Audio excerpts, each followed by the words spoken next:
1347, February 26, 1945. Private First Class Douglas Jacobson knelt in volcanic ash 32 meters from a Japanese bunker, the M9A1 bazooka resting on his right shoulder, 6.8 kilograms loaded. The fissure in the concrete aperture measured 15 centimeters across. The rocket diameter was 60 millimeters. The margin for error was 0. Jacobson had 16 bunkers to destroy before 1600 hours, 4 hours, 13 minutes. He had never fired a bazooka before this morning. The weapon required 2 men. Jacobson was alone. 19 years old, assigned as BAR gunner 40 minutes ago, now designated anti-tank specialist because the previous bazooka man had taken a Nambu round through the throat at 0923. The contradiction was absolute. Scout tactics with siege weaponry, a flanking tool used for frontal assault, civilian carpentry skills against imperial fortifications. Hill 382 stretched 116 meters above sea level, 16 reinforced positions, 75 enemy soldiers. Jacobson carried 12 rockets. If you survived the mathematics, the doctrine would remember you. If the doctrine remembered you, men would live. Jacobson did not come from military heritage. Rochester, New York, November 25, 1925. His father framed houses 32 years without missing a paycheck. Jacobson worked summers as draftsman, translating blueprints into lumber sequences, calculating load distribution for joists and headers. Precision mattered. A 16th-inch error in measurement compounded across structure until walls bowed and doors failed to close. The carpentry taught him to see angles, to understand how force traveled through material, to recognize when something would hold and when it would collapse. He also worked as a lifeguard at Port Washington, 50 hours a week watching swimmers, learning to identify panic before it manifested in thrashing. People telegraphed disaster seconds before it arrived. A slight change in stroke rhythm, head position shifting, the ability to read those micro-signals kept people alive. Jacobson enlisted Marine Corps Reserve January 28, 1943, 17 years old, parental consent required. The recruiter asked what he wanted to do. Jacobson said, infantry, no specialization preference, just carry a rifle and do the job. Boot camp at Paris Island, 8 weeks. Jacobson qualified expert marksman with the M1 Garand, not exceptional. 140 men in his platoon qualified expert. The Marine Corps did not celebrate competence. Competence was baseline expectation. After infantry training, Jacobson was assigned 4th Marine Division, 23rd Regiment, 3rd Battalion, Company C. Designation, Browning Automatic Rifle Gunner. The BAR weighed 8.8 kilograms loaded, fired 30 caliber ammunition from a 20-round magazine. Rate of fire, 300 to 650 rounds per minute, depending on gas setting. The weapon provided squad automatic fire support. Jacobson trained on the BAR for 6 months before deployment. Maintenance, immediate action drills, suppressive fire patterns. The BAR became extension of muscle memory. Jacobson could disassemble, clean, and reassemble the weapon in darkness in 4 minutes 30 seconds. He knew the sound of each mechanical component, the click of the gas regulator, the snap of the magazine release, the specific tone of a round chambering. Weapons became languages. Fluency meant survival. 4th Marine Division shipped to Pacific Theatre, November 1943. First combat was Marshall Islands, January 31st through February 23rd, 1944. Jacobson's platoon assaulted fortified positions on Namur Island. Japanese defenders occupied concrete bunkers with interlocking fields of fire. The standard assault doctrine was naval bombardment, airstrikes, then infantry advance under covering fire. The doctrine worked until it encountered actual bunkers with actual defenders who refused to die from offshore shelling. Jacobson learned the reality of reinforced concrete. A 14-inch naval shell created impressive explosions. The explosions created impressive craters. The craters did nothing to the bunker 3 meters away, because the bunker was underground with 2 feet of concrete overhead, and the explosion dissipated upward while the Japanese machine gunner remained uninjured inside, waiting for the barrage to end so he could resume killing Marines who assumed the barrage had killed him. The solution at Namur was flamethrowers and satchel charges. Marines crawled to within grenade range. Some Marines died during the crawl. Other Marines reached the bunker, threw satchel charges through firing ports, and ran. Sometimes the charges detonated. Sometimes the Japanese threw them back out. Sometimes a Marine with a flamethrower reached the aperture and fired directly inside. Flame did not care about concrete thickness. Flame filled interior space and consumed oxygen and turned the bunker into an oven. The Japanese inside died from fire or asphyxiation, or both. This process took hours per bunker. Namur had dozens of bunkers. Casualties accumulated. Jacobson's platoon started with 42 men, after Namur 31. Not replaceable losses, just permanently dead. The 4th Division then prepared for Saipan, June 15th through July 9th, 1944. More bunkers, more satchel charges, more flamethrowers. More dead Marines who got close, but not close enough. Jacobson survived Saipan without injury. His BAR did not jam once during 74 days of operations. He fired approximately 4,000 rounds. He had 0 confirmed kills because the BAR was a suppressive fire weapon. You did not aim at individuals. You aimed at areas where individuals might be and fired until they stopped being there. After Saipan, 4th Division trained for Iwo Jima. Iwo Jima was 8 square miles of volcanic rock in the Philippine Sea. The island had strategic value because it was 660 nautical miles from Tokyo. American bombers flying from Iwo Jima could reach mainland Japan with fighter escort. The Japanese understood this mathematics. They defended accordingly. Lieutenant General Tadamichi Kuribayashi commanded the Iwo Jima garrison. 21,000 men, 18 kilometers of underground tunnels connecting 1,500 defensive positions. Kuribayashi abandoned the doctrine of beach defense. He knew American naval bombardment would destroy anything above ground. Instead, he fortified the interior. Bunkers made from reinforced concrete, wall thickness 60 centimeters, overhead protection, multiple layers of logs, steel, concrete, and earth. Firing ports designed to minimize exposure while maximizing fields of fire. Each bunker positioned to cover adjacent bunkers, interlocking kill zones, no exposed flanks.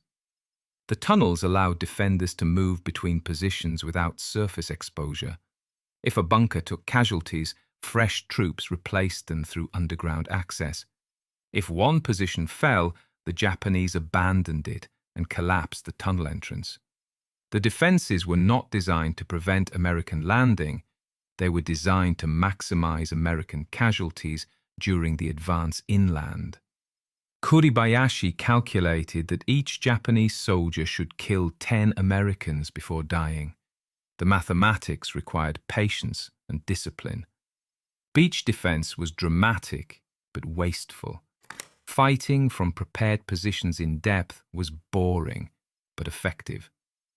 Kuribayashi prepared for boring effectiveness. 4th Marine Division landed on Iwo Jima, February 19, 1945, 08:59. 30,000 Marines in the first wave. The beach was black volcanic sand, not sand like normal sand, powder, loose particles that did not compress underfoot. Marines stepped onto the beach and sank to their ankles. Vehicle tracks filled in immediately. Traction was minimal. Men struggled to move upslope from the waterline. The sand absorbed sound. The usual noise of landing craft engines and shouted orders seemed muffled. The black sand also absorbed heat. By mid-morning, surface temperature exceeded 50 degrees Celsius. The heat radiated through boot leather. Several Marines suffered first-degree burns on the soles of their feet. The Japanese held fire during the initial landing. Kuribayashi's orders were explicit. Allow the Americans to land, allow them to advance inland, then open fire when they cannot retreat and cannot advance. At 09:05, Japanese artillery opened fire. Pre-registered coordinates. Every gun knew exactly where to aim. The beach became impact area. Marines took cover in the sand, but the sand provided no protection. Artillery airbursts did not require direct hits. Shrapnel spread in cone patterns. Bodies accumulated. Corpsmen ran forward. Some corpsmen became casualties. Other corpsmen took their place. This continued for 3 hours. By noon on D-Day, 4th Division had advanced 600 meters inland. Casualties, 581. The advance stalled at the base of Hill 382. The hill was volcanic rock outcropping in the north-central sector. Jacobson's Company C was assigned to assault the southern approach. The approach was 500 meters of open ground with zero cover. The Japanese had machine gun positions on the hill's reverse slope. The positions were invisible from the base. Marines advanced. Machine guns opened fire. Marines went to ground. Mortar rounds impacted. Marines called for tank support. Tanks advanced, struck mines, burned. This was the pattern for the next 6 days. Advance, take casualties, withdraw, repeat. By February 25th, Company C had advanced 120 meters. Casualties, 40%. The company commander requested air support. Air support dropped napalm. The napalm burned vegetation, but did not destroy bunkers. The bunkers were underground with concrete overhead. Fire rolled across the surface and dissipated. The Japanese inside waited until the flames cleared, then resumed firing. On the morning of February 26th, Company C was ordered to resume the assault on Hill 382. The objective was the hilltop. The distance was 380 meters. Intelligence estimated 16 fortified positions between current lines and the objective. Standard doctrine said each bunker required 1 platoon and 4 hours to reduce. 16 bunkers meant 64 platoon hours. Company C had 3 platoons. The mathematics said 5 days minimum. The division commander said complete the assault by nightfall. 09:12, February 26th. Jacobson's platoon advanced in squad column toward the first bunker. The bunker was camouflaged with volcanic rock and ash, invisible until you were 30 meters away. The bunker's firing port covered the avenue of approach with 60-degree arc. Interlocking fire from adjacent bunker provided coverage of dead zones. The Japanese had designed this. Every angle calculated, every field of fire measured. The platoon's bazooka team consisted of Private Henderson as gunner and Private Martinez as loader. Henderson carried the M9A1. Martinez carried 6 rockets, combined weight 23 kilograms. The plan was simple: advance under covering fire, get within effective range, fire rocket through bunker aperture, bunker neutralized. The problem was effective range. The M9A1 had maximum range of 366 meters. Effective range, meaning probability of hitting human-sized target, was 110 meters. But hitting a bunker aperture was not the same as hitting a human-sized target. The aperture measured 15 centimeters wide, 25 centimeters tall. At 110 meters, accuracy was marginal. Henderson needed to close to 60 meters or less. The bunker's Nambu machine gun had effective range of 800 meters. The Nambu's gunner could kill Henderson long before Henderson could return effective fire. Henderson tried anyway. He advanced with covering fire from 2 BARs and 8 riflemen. He got to 70 meters. The Nambu opened fire. Henderson took 3 rounds, chest, abdomen, neck, dead before he hit the ground. Martinez grabbed the bazooka and tried to continue. The Nambu killed him at 65 meters. Both men down, bazooka lying in volcanic ash. 6 rockets scattered around Martinez's body. The platoon went to ground. The assault stalled. Platoon Sergeant Fisher looked at the bunker, looked at the dead men, looked at the 17 Marines remaining in his platoon, and made a decision. He told Jacobson to get the bazooka. Jacobson was BAR gunner.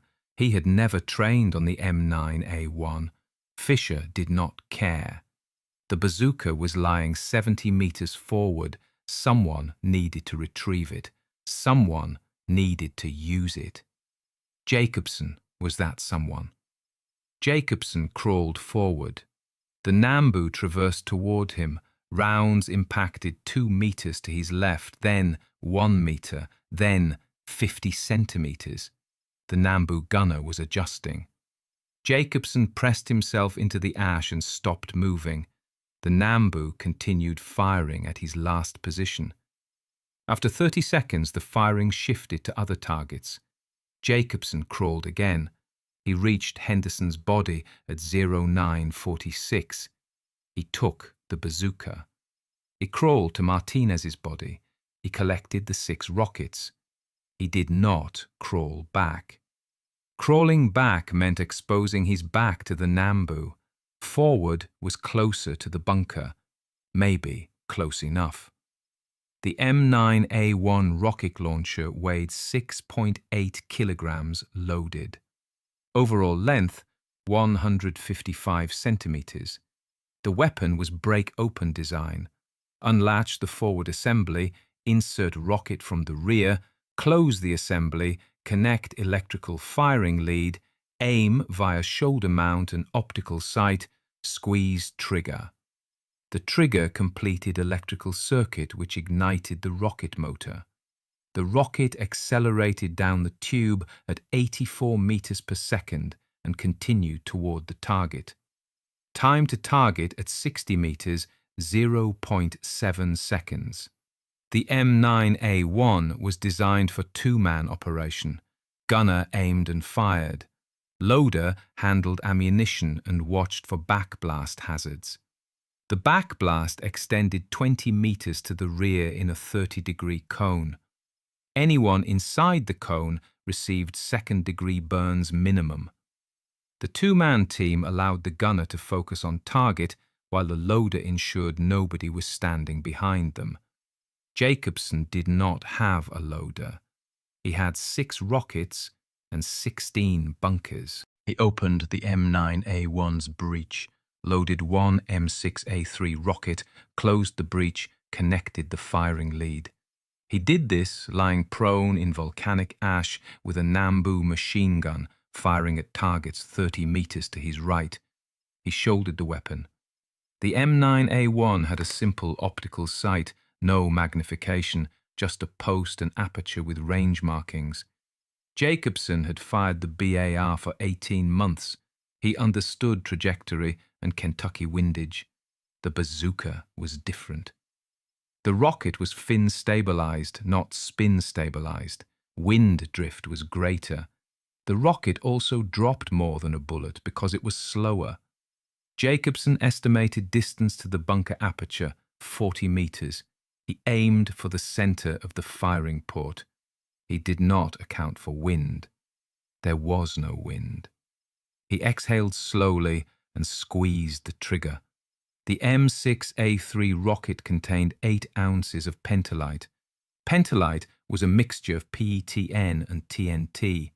The shaped charge focused the explosive force into a narrow jet of superheated plasma traveling at 8,000 meters per second. The jet could penetrate 12 centimeters of armor plate.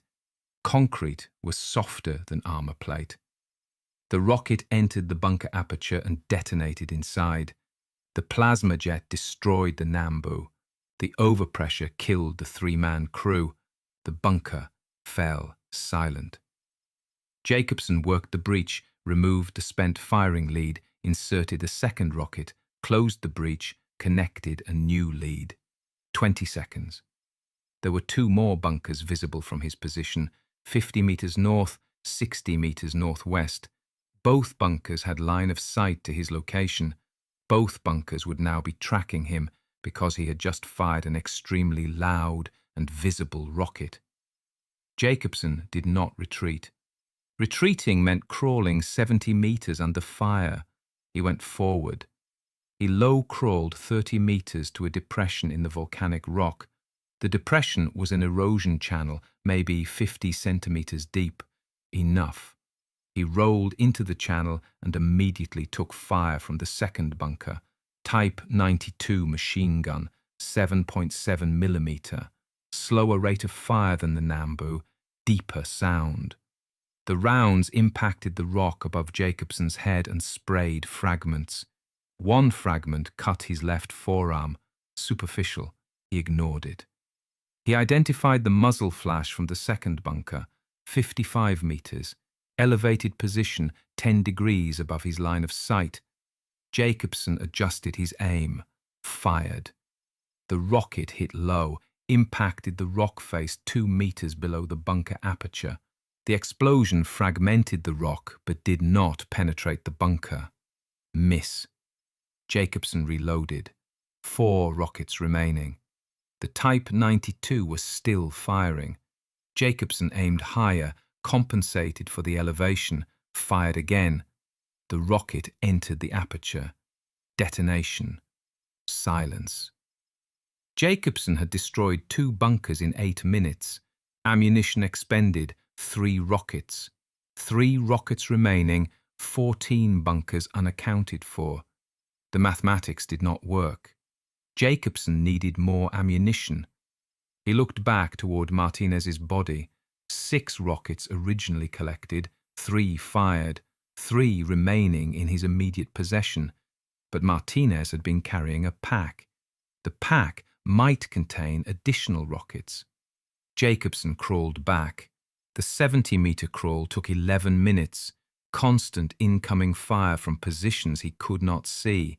Twice he had to stop and press himself into the ash while machine gun bursts walked across his position.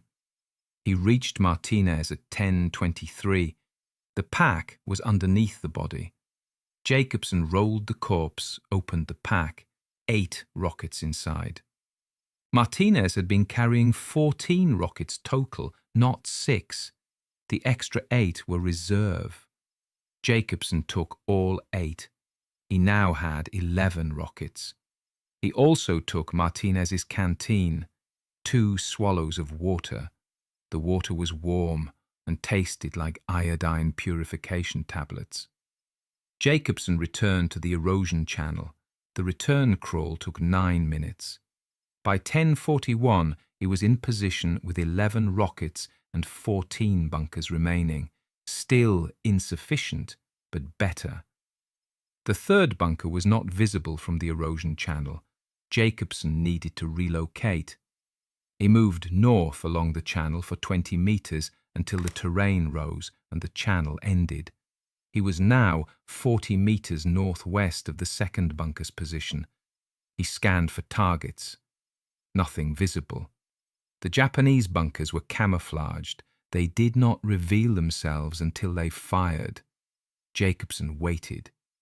At 10:53, a Japanese soldier appeared 60 meters upslope. The soldier was running between positions, carrying ammunition. Jacobson did not shoot. The rifle shot would reveal his position. Instead, he watched where the soldier went. The soldier disappeared into the ground. Tunnel entrance or bunker entrance. Jacobson marked the location mentally. He crawled toward it. 30 meters. At 11:09, he was 25 meters from the position. He could see the entrance now. Horizontal opening in the rock face, 1 meter wide, 1.5 meters tall. Camouflage netting over the entrance. No visible firing port. This was not a bunker. This was access point. But access points connected to bunkers. Jacobson aimed at the entrance and fired. The rocket penetrated the netting and detonated inside. The entrance collapsed. Secondary explosions followed. Ammunition storage. The ground shook. Smoke and dust erupted from 3 other locations within 50-meter radius, connected positions. The tunnel network was collapsing. Jacobson had destroyed one entrance and caused structural failure across multiple connected bunkers. 4 positions neutralized with 1 rocket, 7 bunkers destroyed, 9 remaining, 7 rockets available. The mathematics now favored survival. But the explosion revealed his position. Mortar fire began impacting around the collapsed entrance at 11:14. The Japanese assumed the explosion was American demolition team at close range. They were firing pre-registered mortar concentrations on likely assault positions. Jacobson was inside the impact area. He moved 40 meters east into a cluster of volcanic boulders. The boulders provided overhead protection from airbursts. He waited for the barrage to end. 90 seconds of continuous impacts. Then, silence. Jacobson moved again. He continued upslope toward the summit of Hill 382. At 11:37, he encountered the 4th bunker. The bunker was larger than the previous positions. Reinforced concrete blockhouse, 3 meters wide, 2 meters tall, multiple firing ports. Jacobson counted 4 separate apertures. That meant multiple crew members, multiple weapons. He circled north to find an angle that exposed only 1 firing port. At 11:42, he found it, 28 meters, eastern approach, 1 visible port. Jacobson fired. The rocket penetrated. Explosion inside. But the bunker did not go silent. Different port opened fire. The blockhouse had internal compartments. 1 compartment destroyed, 3 operational. Jacobson reloaded, moved to a new position, fired again. Second rocket into second port. Explosion. The 3rd port opened fire. Jacobson moved again, fired 3rd rocket.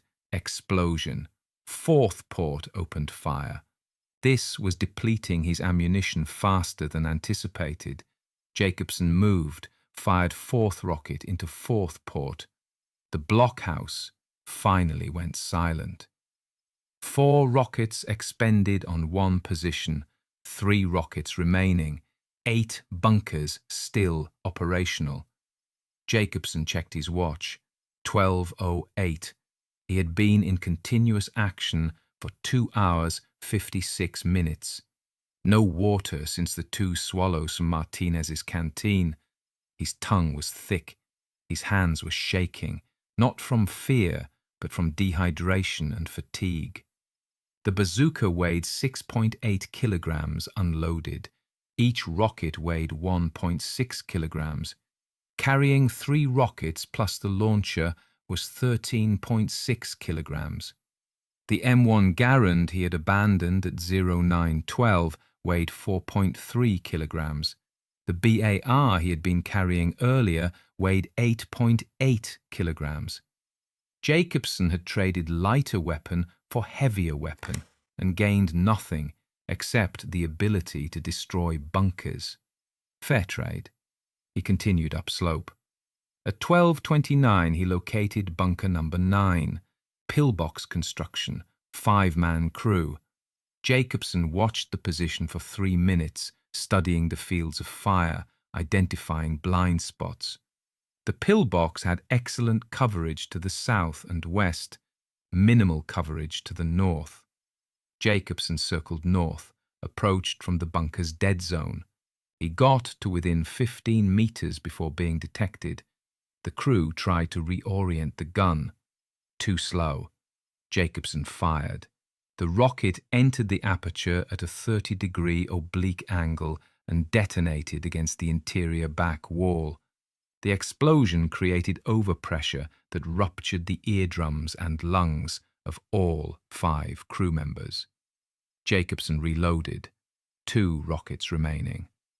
Bunkers 10 and 11 were adjacent positions separated by 20 meters, mutually supporting. Attacking one exposed you to fire from the other. Classical defensive design. Jacobson studied the positions from 70 meters south. Both bunkers had clear line of sight to his position. He could not approach either one without being killed by the other. Standard doctrine said suppress one position with rifle fire while demolition team flanks the second position. Jacobson did not have rifle support. He did not have a demolition team. He had 1 bazooka and 2 rockets. Solution: fire both rockets simultaneously. Impossible. The bazooka was single shot. Solution: fire at one bunker, then immediately fire at second bunker before the second bunker can reorient. Possible, but difficult. Reload time was 20 seconds. That gave the second bunker's crew 20 seconds to traverse their weapon and acquire him as target. 20 seconds was long enough to kill him twice. Jacobson considered the terrain. There was a large boulder 30 meters north of the 2 bunkers. The boulder blocked line of sight between the bunkers and the ground behind the boulder. If Jacobson could move behind the boulder, he could reload without exposure. But reaching the boulder required crossing 40 meters of open ground under fire from both bunkers. Jacobson decided crossing 40 meters under fire was better than remaining 70 meters away with no solution. He got up and ran. The Japanese opened fire at 12:41. Jacobson sprinted north across the volcanic ash. Rounds impacted around him. He did not zigzag. Zigzagging reduced forward speed without meaningfully reducing probability of being hit. He ran straight. 30 meters, machine gun fire from the left bunker. 20 meters, machine gun fire from the right bunker. Both bunkers firing now. 10 meters, rounds snapping past his head. 5 meters. He dove behind the boulder. Rounds impacted the boulder's south face. Jacobson lay on his back, breathing hard, waiting for his vision to clear. 30 seconds. He sat up, opened the bazooka breech, loaded the second-to-last rocket, closed the breech, connected the firing lead. He moved to the boulder's west side, exposing minimal profile, aimed at the left bunker, fired. Immediate reload. Breech open, spent lead disconnected, new rocket inserted, breech closed, new lead connected, move to boulder's east side, aim at right bunker, fire. 18 seconds between shots, both bunkers silent. 11 bunkers destroyed, 0 rockets remaining. Jacobson set the bazooka down. He drew his M1911 pistol. The pistol had 7 rounds in the magazine, 1 in the chamber, 8 rounds total. Not useful against bunkers, useful against individual soldiers. He moved upslope. At 12:56 he encountered Japanese infantry, 3 soldiers running downhill toward the bunkers he had just destroyed. The soldiers saw him simultaneously. They raised their Arisaka rifles. Jacobson fired 3 times. All 3 soldiers dropped. 5 rounds remaining in the pistol. He continued upslope. At 13:03 he reached the base of the summit outcropping. 5 bunkers remained operational, all positioned to defend the hilltop. The bunkers were invisible from his position, but he could hear them. Machine gun fire directed at targets to his south. Company C was advancing under covering fire, capitalizing on the gap Jacobson had created. The 5 bunkers were firing at the company.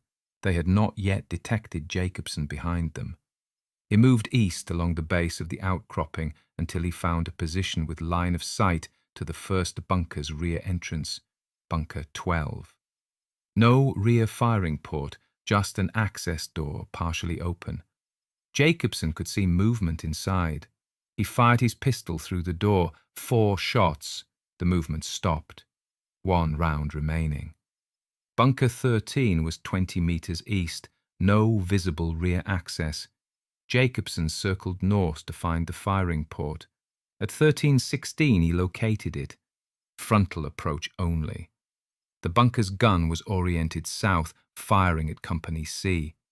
Jacobson picked up a rock, threw it west of the bunker. The rock clattered on volcanic stone. The bunker's gun traversed toward the sound. Jacobson ran forward, reached the bunker wall, pressed himself against the concrete outside the firing port. He pulled a fragmentation grenade from his belt, pulled the pin, released the spoon, counted 2 seconds, threw the grenade through the port. Explosion inside. The bunker went silent. Bunkers 14 and 15 were adjacent to Bunker 13. Both bunkers detected the grenade explosion and reoriented their guns toward Jacobson's position. Jacobson ran east, dove into a crater 10 meters from the bunkers. Machine gun fire followed him. Rounds impacted the crater rim. He had no grenades remaining. He had 1 pistol round. 2 bunkers operational. He looked for alternatives. At 13:28, Company C's lead elements reached Bunker 12. Riflemen and a flamethrower team. The flamethrower operator moved to Bunker 14, fired through the aperture. Bunker 14 neutralized. A demolition team moved to Bunker 15, placed satchel charge, withdrew, detonated. Bunker 15 destroyed. 16 bunkers neutralized. Time elapsed, 4 hours, 16 minutes. Jacobson climbed out of the crater and walked toward Company C's position. Platoon Sergeant Fisher saw him and asked for status report. Jacobson reported all bunkers destroyed, no ammunition remaining, minor shrapnel wound left forearm. Fisher ordered him to report to the company command post for treatment and debrief. Jacobson walked downhill. He retrieved his M1 Garand from the position he had abandoned at 0912. The rifle was buried in volcanic ash. He cleaned the action, loaded a fresh clip, slung the weapon. At 14:05 he reached the company command post. The company commander, Captain Saunders, conducted immediate debriefing. Jacobson reported 16 bunkers destroyed, 11 using bazooka, 3 using grenades, 2 by infantry support. Casualties: 2 KIA from the original bazooka team. Ammunition expended: 11 bazooka rockets, 4 grenades, 8 pistol rounds. Saunders asked how Jacobson had learned to operate the M9A1. Jacobson said he had not. He figured it out. Saunders asked how Jacobson had calculated angles for the oblique shots into bunkers. Jacobson said, carpentry. Load-bearing walls required understanding of force vectors, same principle. Saunders wrote this down. The debriefing lasted 14 minutes. Saunders told Jacobson to get his arm treated and return to his platoon. Jacobson went to the battalion aid station. Corpsman cleaned the shrapnel wound, applied sulphur powder, bandaged it. Treatment time, 6 minutes. Jacobson returned to Company C. The company secured Hill 382 by 1700 hours. Total casualties for the day, 12 killed, 39 wounded. Without Jacobson's action, estimated casualties would have exceeded 50 killed based on standard bunker reduction timelines. 4th Marine Division historical officer conducted formal interview with Jacobson on February 27th. The interview was recorded for after-action analysis. Jacobson described his actions in detail, focusing on technical aspects of the M9A1 and the bunker construction. He noted that Japanese bunkers had standardized dimensions which made range estimation easier after the first engagement. He noted that shaped charge rockets were effective against reinforced concrete but required precision placement. Deviation of more than 20 centimeters from the aperture center resulted in miss. He noted that volcanic ash created poor footing but excellent concealment for low crawling. He noted that the weight of the M9A1 plus rockets was manageable for one operator over short distances but would be fatiguing over extended operations. The historical officer asked if Jacobson had been afraid. Jacobson said yes. The officer asked if the fear affected his performance. Jacobson said no. Fear was information. Information was useful. The interview lasted 38 minutes. On March 2nd, Regimental Commander Colonel Warnham recommended Jacobson for the Medal of Honor. The recommendation cited conspicuous gallantry and intrepidity at the risk of his life above and beyond the call of duty. The recommendation detailed 16 bunkers destroyed, 75 enemy soldiers killed, 0 casualties to friendly forces during Jacobson's direct action. The recommendation noted that Jacobson had operated independently, without orders, adapted civilian skills to military application, and achieved results that standard doctrine said required 16 hours with 4 platoons. The recommendation was forwarded to Division, then to Corps, then to Fleet Marine Force Pacific, then to Navy Department. On September 19, 1945, President Harry Truman presented the Medal of Honor to Private First Class Douglas Jacobson at the White House. Jacobson was 20 years old. The citation was read aloud. The word heroism appeared 3 times. Jacobson did not consider himself heroic. He considered himself competent. Competence under pressure was not heroism. It was carpentry. Measure carefully, cut accurately, ensure the structure holds. Same principle. After Iwo Jima, 4th Marine Division was withdrawn for rest and refit. The division had sustained 9,576 casualties, 35%. Jacobson spent 6 weeks at a naval hospital in Hawaii being treated for dehydration, malnutrition, and minor wounds. He returned to duty in May 1945. The division was preparing for the invasion of Japan. Operation Downfall, scheduled for November 1st. Estimated casualties, 1 million Allied troops. The invasion never occurred. On August 6th, Hiroshima. August 9th, Nagasaki. August 15th, Japan surrendered. Jacobson remained in the Marine Corps until January 1946. He was discharged with rank of corporal. He returned to Rochester. He married in 1947, 2 children. He worked as structural engineer for 41 years. He designed commercial buildings and residential complexes. He He never spoke publicly about Iwo Jima, except when required for Marine Corps historical documentation. Colleagues knew he was a veteran. They did not know about Hill 382. They did not know about the 16 bunkers. They did not know about the bazooka. Jacobson did not volunteer the information. The work had been completed. Discussing it served no purpose. In 1993, the Marine Corps Infantry School at Quantico requested Jacobson's participation in a training video about individual initiative in combat. Jacobson declined. In 1997, a military historian requested interview for a book about Medal of Honor recipients on Iwo Jima. Jacobson declined. In 2003, the 4th Marine Division Association invited Jacobson to speak at their annual reunion. Jacobson attended, but did not speak. He sat with other veterans and answered questions when asked directly. Someone asked how he had known the rockets would penetrate the bunkers. Jacobson said he had not known. He had calculated probability based on concrete thickness and explosive force and determined probability was above 50%. That was sufficient. Someone asked if he had been scared. Jacobson said yes, continuously. Someone asked what he was thinking while approaching the bunkers. Jacobson said he was thinking about angles, the proper angle of approach, the proper angle for rocket trajectory, the proper angle for minimizing exposure.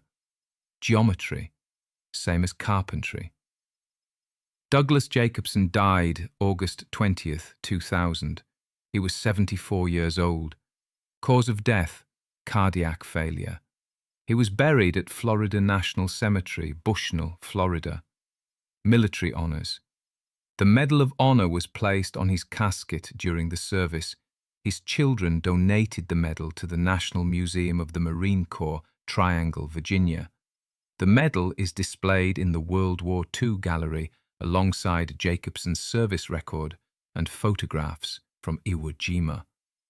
Most visitors walk past without stopping. It looks like any other medal in a case of many medals. But the label next to it reads, 16 bunkers destroyed, 30 minutes, 1 Marine. Visitors who stop and read the label often ask museum staff if that is accurate. Staff confirm it is accurate. Visitors then ask how it was possible. Staff explain that Jacobson was a carpenter who understood angles and force distribution. Visitors nod, but do not understand. Carpentry and combat seem unrelated. They are not unrelated. Both require precision. Both require understanding how force travels through material. Both require accepting that error results in failure, and failure results in death. Jacobson understood this. The understanding kept him alive. The understanding killed 75 enemy soldiers. The understanding saved Company C. The understanding became doctrine. After Iwo Jima, the Marine Corps revised its bunker assault doctrine. The revision included provisions for individual initiative, unconventional weapon employment, and utilization of non-military skills in tactical problem-solving. The revision was not written because of Jacobson specifically. The revision was written because multiple Marines across multiple battles had demonstrated that doctrine was starting point, not conclusion. Soldiers adapted. Adaptation produced results. Results mattered more than compliance. Jacobson's action at Hill 382 became case study in the revised training manual. The case study did not mention heroism. It mentioned angles of approach, effective ranges, ammunition conservation, and time management. The technical details mattered because technical details were replicable. Future Marines could learn the technique. They could not learn heroism.